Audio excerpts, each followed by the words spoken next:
55세에 퇴직금 1억을 받은 두 사람이 있습니다. 한 분은 3년 동안 매일 주식 공부를 하면서 수백 번 사고 팔았습니다.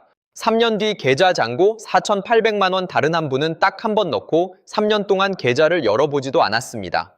3년 뒤 계좌 잔고 1억 3천만 원 열심히 한 사람이 졌습니다. 오늘 이 차이가 왜 생기는지, 그리고 이 구조를 20년 돌리면 1억이 어떻게 20억이 되는지 전략 4가지를 하나씩 공개하겠습니다. 50대, 60대 분들이 특히 많이 빠지는 함정까지 전부 짚어드릴 테니 끝까지 보시면 지금까지 투자를 왜 잘못하고 있었는지 정확하게 이해하실 수 있습니다.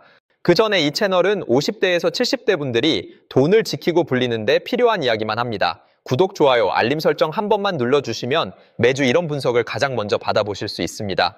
자, 그러면 왜 열심히 한 사람이 졌는지부터 풀어야 합니다. 2025년 가계금융복지조사 결과를 보면 50대 가구의 평균 자산이 6억 6,200만 원, 60세 이상이 6억 원입니다. 이 안에 부동산이 70에서 80% 들어있으니까 실제로 손에 쥔 금융자산은 1억에서 2억 사이인 분들이 대부분입니다. 퇴직금 받고 적금 깨고 어찌저찌 1억을 한데 모은 그 순간 사람 머릿속에서 무언가가 달라집니다. 이제 이걸로 굴려야 해, 빨리 굴려야 해. 이 돈 그냥 놔두면 물가에 깎여 나간다. 그래서 평소에 관심도 없던 주식 리포트를 읽기 시작합니다. 유튜브에서 종목 추천 영상을 봅니다. 누군가는 지인이 추천한 종목에 큰 돈을 넣습니다. 처음에 주식을 사면 2가지 경우가 생깁니다. 오르거나 내리거나 샀는데 오르면 기분이 좋아지면서 이런 생각이 듭니다. 내가 눈썰미가 있구나. 그래서 더 삽니다. 반대로 샀는데 내리면 기다립니다. 오를 것 같으니까. 그런데 더 내립니다. 그러면 이건 좀 잘못됐다 싶어서 팔고 다른 종목으로 갈아탑니다. 이게 반복됩니다. 행동경제학에서 말하는 손실 회피 편향입니다. 쉽게 말하면 사람은 수익보다 손실을 2배 이상 크게 느낍니다. 그래서 이익 나는 주식은 빨리 팔고 손해 나는 주식은 계속 들고 있게 됩니다. 결과가 어떻게 되냐? 좋은 주식은 빨리 팔아서 수익이 작고 나쁜 주식은 오래 들고 있어서 손실이 큽니다. 수익은 조금, 손실은 크게. 이게 반복됩니다. 가장 치명적인 건 이게 반복될수록 사람들이 자기 전략에 문제가 있다는 걸 깨닫는 게 아니라 종목 선택이 잘못됐다고 생각한다는 겁니다. 그래서 더 많이 공부하고 더 자주 바꿉니다. 열심히 할수록 더 잃는 구조입니다. 50대, 60대 분들이 여기서 특히 더 위험한 이유가 있습니다. 시간이 많지 않다는 조급함 때문입니다. 30대는 잃어도 회복할 시간이 있습니다. 하지만 55세에 퇴직금 1억을 잃으면 그걸 다시 벌 수 있는 시간이 없습니다. 이 연령대는 사회 경험은 많지만 금융투자 경험은 오히려 적은 경우가 대부분입니다. 수십 년간 월급을 받고 적금에 넣고 부동산을 사는 데에는 익숙하지만 주식시장에서 변동성을 견디며 장기 투자를 해본 경험은 많지 않습니다.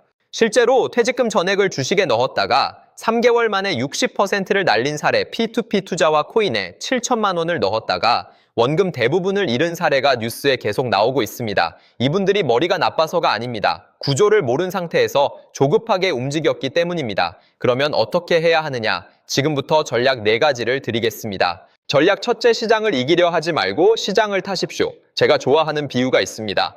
강에서 수영 잘하는 사람이 물살을 거슬러 헤엄칩니다. 엄청난 체력을 쓰지만 결국 조금밖에 못 갑니다. 반대로 수영 못하는 사람이 튜브 하나 끼고 물살을 따라 내려갑니다. 훨씬 편하게, 훨씬 멀리 갑니다. 주식시장에서 대부분의 개인 투자자는 물살을 거스르는 사람처럼 행동합니다. 시장을 이기려 합니다. 그런데 이게 얼마나 어려운 일이냐? S&P 다우존스 지수가 매년 발표하는 SP바 보고서가 있습니다. 전문 펀드 매니저들 매일 주식만 보고 수십억 원짜리 리서치를 읽고 수십 명의 애널리스트를 거느린 그 전문가들이 운용한 펀드 중에서 15년 장기로 S&P 500을 이긴 펀드가 얼마나 되느냐? 2025년 말 기준 약 10%입니다. 90%의 전문가가 시장 평균에 졌습니다. 전문가 10명 중 9명이 지는 게임에서 우리가 이길 확률은 얼마나 될까요? 그렇다면 어떻게 해야 합니까? 시장을 타면 됩니다. 지수를 따라가는 ETF에 투자하는 겁니다. S&P 500은 미국 대표 기업 500개를 묶어놓은 지수입니다. 애플, 마이크로소프트, 구글, 아마존, 엔비디아가 다 여기 들어있습니다. 이 지수의 장기 수익률이 얼마냐? 1950년부터 2024년까지 배당 재투자를 포함하면 연평균 약 10.7%입니다. 그리고 여기서 결정적인 팩트 하나. 1950년 이후 S&P 500을 15년 이상 보유한 경우 명목 수익률 기준으로 역사상 단 한 번도 마이너스가 없었습니다. 어느 시점에 사든, 심지어 최고점에 사든 15년만 들고 있으면 반드시 수익이 났습니다. 여기서 복리가 실제로 어떻게 작동하는지 눈에 보이게 보여드리겠습니다. 나무 한 그루를 심는다고 생각해 보십시오. 처음 10년은 뿌리를 내리는 시간입니다. 1억 원을 연평균 10% 복리로 굴리면 10년 후 2억 5,900만 원. 솔직히 10년 기다렸는데 1.6배라니 아무 일도 안 일어나는 것 같습니다. 그 다음 10년의 줄기가 올라옵니다. 20년 후에는 6억 7천만 원. 여기서부터 속도가 달라지기 시작합니다. 그리고 마지막 10년 열매가 쏟아집니다. 25년이면 10억 8천만 원, 30년이면 17억 4천만 원입니다. 중간에 한 푼도 더 안 넣고 그냥 1억을 30년 그대로 둔 것뿐입니다. 처음 10년에 만들어진 뿌리가 없으면 나중에 열매도 없습니다. 수익률을 조금만 올려서 10%로 잡으면 어떻게 되냐? 이건 낙관적 시나리오인데 약 28년이면 20억을 넘깁니다. 그래서 적립식이 필요합니다. 1억을 넣고 매달 50만 원씩만 추가하면 연 10% 기준으로 20년 후 약 10억 5천만 원, 매달 100만 원씩 추가할 수 있다면 20년 후 20억을 충분히 넘깁니다. 30년이 아니라 20년으로 앞당길 수 있는 겁니다. 그런데 여기서 99%가 실패하는 지점이 있습니다. 중간에 꺼내는 겁니다. 10년 동안 잘 굴리다가 손주 학비가 필요해서 집 수리비가 필요해서 자녀 결혼 자금 때문에 투자 계좌에 손을 댑니다. 그 순간 복리 곡선이 꺾입니다. 복리의 진짜 적은 폭락이 아닙니다. 폭락은 오히려 싸게 살 기회입니다. 진짜 적은 내 손입니다. 2008년 금융위기 때 S&P 500이 한 해에 37% 빠졌습니다. 2020년 코로나 때 한 달 만에 30% 넘게 떨어졌습니다. 이 구간에 판 사람은 손해를 확정지었고 버틴 사람은 역대 최고 수익을 가져갔습니다. 워런 버핏이 60년간 연 10.8%를 기록했는데 그의 자산 99%가 50세 이후에 불어났습니다. 복리는 뒤로 갈수록 폭발합니다. 아까 처음에 보여드린 두 사람 기억나십니까?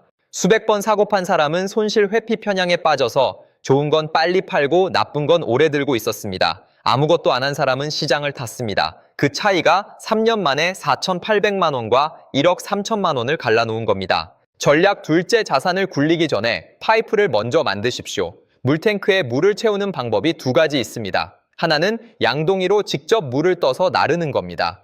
내가 열심히 나르면 채워지지만 내가 멈추면 물도 멈춥니다. 다른 하나는 파이프를 연결하는 겁니다. 파이프가 연결되면 내가 자고 있어도 물이 계속 들어옵니다. 투자도 똑같습니다. 대부분의 사람들은 1억이 생기면 이 돈을 굴려서 시세 차익을 내려고만 합니다. 사고 팔고 이건 양동이 전략입니다. 내가 계속 결정하고 움직여야 합니다. 반면 파이프 전략은 현금이 꾸준히 흘러 들어오는 자산에 투자하는 겁니다. 배당주 리츠 배당 ETF가 대표적입니다. 1억 원을 연 배당 수익률 4%짜리 ETF에 넣으면 매년 400만 원 매달 약 33만 원이 아무것도 안 해도 배당으로 들어옵니다. 이 배당금을 쓰는 게 아니라 다시 재투자하면 어떻게 됩니까? 배당으로 받은 돈으로 주식을 더 사고 그 주식이 또 배당을 주고 그 배당으로 또 삽니다. S&P 500의 30년 수익률을 보면 주가 상승분만 계산하면 약 1000%인데 배당을 재투자하면 2000% 이상으로 뜁니다. 같은 기간인데 배당을 뺐으면 10배 다시 넣으면 수십 배, 이 차이가 1억에서 멈추느냐, 20억까지 가느냐를 가르는 핵심입니다. KB금융그룹이 매년 발표하는 한국 부자 보고서가 있습니다. 금융자산 10억 이상 부자들의 자산 구성을 보면 부동산 54.8%, 금융자산 37.1%입니다. 반면 중산층은 부동산이 70에서 80%입니다. 부자일수록 금융자산 비중이 높습니다. 왜냐? 부동산은 유동성이 낮습니다. 팔고 싶을 때 바로 못 팝니다. 금융자산은 하루 만에 현금으로 바꿀 수 있습니다. 기회가 왔을 때 움직일 수 있는 사람이 돈을 버는 겁니다. 2020년 3월 코로나 폭락 때 현금이나 금융자산을 들고 있던 사람은 삼성전자를 4만 원대에 살 수 있었습니다. 부동산에 전부 묶여있던 사람은 구경만 했죠. 배당이라는 파이프를 먼저 연결하면 시세 차익은 신경 안 써도 자산이 자동으로 불어나는 구조가 만들어집니다. 전략 셋째, 1억을 하나로 굴리지 마십시오. 분산이라는 말 다들 아실 겁니다. 그런데 대부분 잘못 이해하고 있습니다. A 회사, B 회사, C 회사 3개 샀으니까 분산했다. 이건 분산이 아닙니다. 3개가 다 반도체 회사면 반도체 업황이 나쁠 때 3개가 동시에 떨어집니다. 이건 분산이 아니라 몰빵에 가깝습니다. 진짜 분산은 두 가지가 필요합니다. 자산군 분산, 그리고 시간 분산입니다. 자산군 분산은 서로 다른 방향으로 움직이는 자산을 섞는 겁니다. 주식이 떨어질 때 채권이 오르는 경우가 많고 인플레이션이 오면 금이 강세를 보입니다. 집이 흔들릴 때 기둥이 여러 개면 하나의 기둥보다 훨씬 튼튼한 것과 같은 원리입니다. 지금 1억이 있다면 이렇게 쪼개십시오. 글로벌 주식 ETF에 4천만 원, S&P 500이나 전 세계 주식 ETF를 담습니다. 배당 ETF에 2,500만 원 매달 현금 흐름을 만드는 파이프라인입니다. 리츠 ETF에 2,500만 원 부동산 수익을 가져가되 전 재산을 묶지 않는 선에서 배분합니다. 현금성 자산에 1,000만 원. 이건 기회의 탄약입니다. 폭락이 올 때 싸게 살 수 있는 실탄을 항상 갖고 있어야 합니다. 시간 분산은 더 중요합니다. 1억을 오늘 한 번에 다 넣는 것과 12개월에 걸쳐 매달 830만 원씩 나눠 넣는 것. 오늘이 최저점이면 한 번에 넣는 게 낫겠지만 우리는 그걸 알 수 없습니다. 그래서 시간을 나눠서 투자합니다. 달러 코스트 에버리징, 한국말로 적립식 투자입니다. 주가가 내려가면 같은 돈으로 더 많이 사게 되고 올라가면 덜 사게 되니까 자연스럽게 평균 매수 단가가 낮아집니다. 여기서 착각하기 쉬운 게 있습니다. 싸 보인다고 더 사고 비싸 보인다고 덜 사면 그건 또 내 판단이 개입되는 겁니다. 내 판단이 개입되는 순간 아까 말한 손실 회피 편향가 다시 발동합니다. 기계처럼 감정 없이 매달 정해진 날 정해진 금액만 사는 것, 이게 핵심입니다. 전략 넷째 세금이라는 구멍을 막으십시오. 이 얘기가 가장 안 섹시한 이야기입니다. 하지만 현실에서 가장 확실하게 돈을 버는 방법 중 하나입니다. 수익률 10%를 냈는데 세금과 수수료 다 떼고 나면 실질 수익률이 7%로 줄어들 수 있습니다. 3%포인트 차이가 작아 보이지만 20년 복리로 돌리면 이 차이가 최종 자산을 30% 이상 갈라놓습니다. 20억 만들 수 있는 사람이 세금 관리를 안 해서 14억에서 멈추는 겁니다. 부자들이 쓰는 도구가 3가지 있습니다. ISI 연금저축 IRP입니다. ISA는 현행 기준 연간 2천만 원 총 한도 1억 원까지 납입할 수 있습니다. 이 계좌 안에서 발생한 수익 중 200만 원까지는 세금이 0원이고 그 이상은 9.9% 분리과세입니다. 일반 계좌에서 15.4% 내던 걸 9.9%로 줄이는 겁니다. 연금저축과 IRP는 합쳐서 연간 900만 원까지 세액공제를 받습니다. 연봉 5,500만 원 이하라면 16.5%를 돌려받으니까 900만 원 꽉 채우면 148만 5천 원이 연말정산에서 돌아옵니다. 아직 투자도 안 했는데 넣는 순간 16.5% 수익이 확정되는 거랑 같습니다. 거기에 이 계좌 안에서 발생한 투자 수익은 인출할 때까지 세금이 없습니다. 세금이 이연되는 동안 그 돈이 복리로 또 불어납니다. 나중에 연금으로 받을 때 세율도 3.3%에서 5.5%로 일반 소득세보다 훨씬 낮습니다. ESN은 3년 만기 후 해지하고 재가입하면 비과세 한도가 리셋됩니다. 이 3년 주기 리셋 전략을 반복하면 비과세 혜택을 계속 받을 수 있습니다. 그리고 ISA 만기 때 받은 돈을 연금저축이나 IRP로 옮기면 옮긴 금액의 10%, 최대 300만 원까지 추가 세액공제가 됩니다.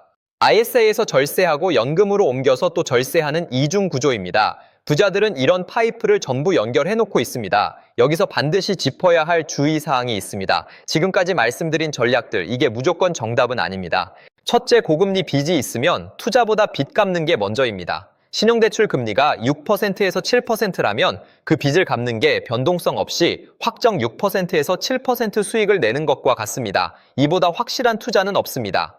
둘째, 5년 안에 써야 할 돈은 절대 장기 투자에 넣으면 안 됩니다. 3년 뒤에 자녀 결혼 자금이 필요하다면 그 돈은 예금이나 단기 채권에 넣어야 합니다. 주식시장은 3년 안에 30%가 빠질 수도 있는 곳입니다. 그리고 과거 수익률이 미래를 보장하지 않습니다. 골드만삭스는 2024년에 향후 10년간 S&P 500 연평균 수익률이 3%에 그칠 수 있다는 전망을 내놓기도 했습니다. 그래서 미국 한 곳에만 넣지 말고 글로벌로 분산해야 한다고 전략 셋째에서 말씀드린 겁니다.